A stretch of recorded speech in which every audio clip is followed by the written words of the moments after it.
So then, let me connect this with the problem of birth and death, which puzzles people enormously, of course. There really isn't anything radically wrong with being sick or with dying. Who said you're supposed to survive? It's one of the great wonders of life. What will it be like to go to sleep and never wake up? Think about that. Children think about it.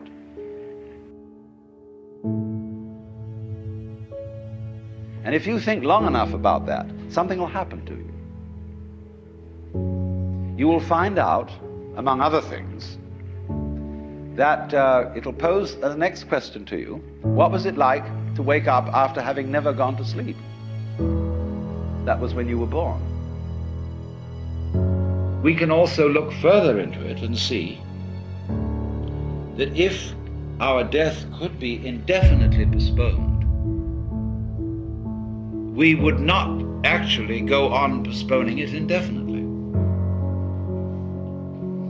Because after a certain point, we would realize that that isn't the way in which we wanted to survive. Why else would we have children?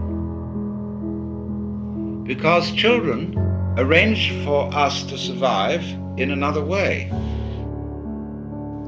by, as it were, passing on a torch, so that you don't have to carry it all the time. There comes a point where you can give it up. Because as each new individual approaches life, life is renewed. And one remembers how fascinating the most ordinary everyday things are to a child. Because they see them all as marvelous, because they see them all in a way that is not related to survival and profit. When we get to thinking of everything in terms of survival and profit value, as we do, then the shapes of scratches on the floor cease to have magic.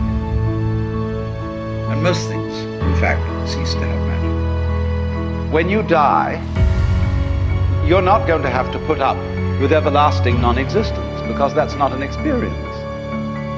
A lot of people are afraid that when they die, they're going to be locked up in a dark room forever, and sort of undergo that. You see, you can't have an experience of nothing. Nature abhors a vacuum.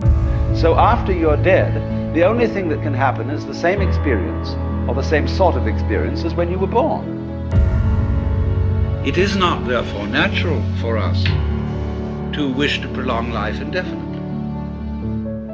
But we live in a culture where it has been rubbed into us in every conceivable way that to die is a terrible thing. The reason we die is to give us the opportunity to understand what life's all about, by letting go, because then we come to a situation that the ego can't deal with. When we are no longer hypnotized by that, then our natural consciousness can see clearly what all this universe is for. If any one of us could at this moment be as one about to die, genuinely and